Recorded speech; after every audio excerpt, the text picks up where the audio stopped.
Bonjour, morning brief du 30 août 2023. Alors la bourse de Casa reprend des couleurs et termine sur une note positive avec un MASI qui a aligné une hausse de 0,31%, portant ses gains depuis le début de l'année à 11%, donc 11% de hausse pour le MASI depuis le 1er janvier 2023. Dans des volumes qui sont modestes, seulement 51 680 000 dirhams échangés sur le marché central, où Otis Sadet Maghreb était le titre le plus actif avec un volume de 11 379 000 dirhams. Acdital était également parmi les titres les plus actifs avec un volume de 11 280 000 dirhams. 8 336 000 dirhams échangés sur le Tijel et Wafé. Bon, pour ce qui est des principaux écarts de la journée, à signaler la hausse d'Erdem de 3,29%. Stock Island Afrique progresse de 3,26%, 2,43% de progression pour Erdital, Salem augmente de 2,24% et DGCC qui avance de 2,04%. Côté baisse, on a MedPaper qui recule de 5,89%, Fenibro 77 de 2,45%, Snap lâche de 1,93%, Manage perd 1,57% et Doha qui abandonne 1,35%.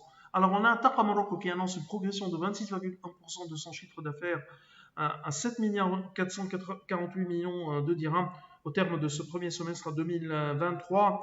Au cours du deuxième trimestre, les revenus de Taqa Maroc ont progressé de 3,4% à 3 249 millions de dirhams. Les revenus sont soutenus par une progression de taux de disponibilité globale des unités, 94,9% pour les unités 1-6 contre 92,7% au S1 2022, combiné à l'évolution du prix charbon sur le marché, prix du charbon sur le marché international. La bonne nouvelle est l'amélioration, la consolidation de la structure bilancielle de Taqa Maroc avec un endettement net qui a baissé de 35,6%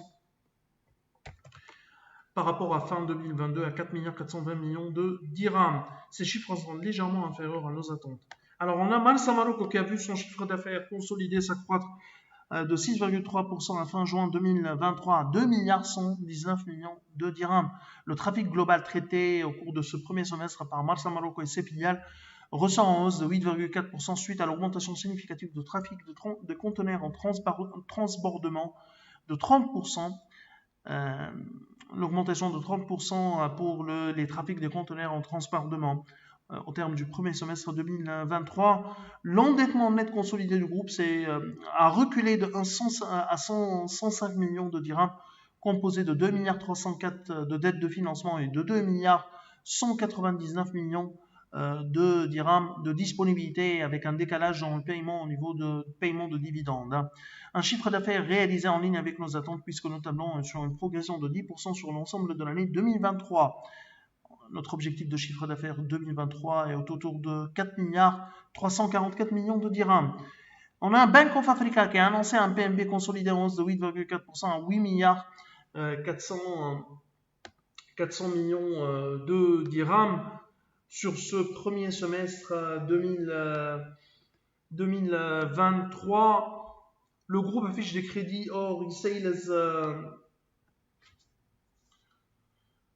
en hausse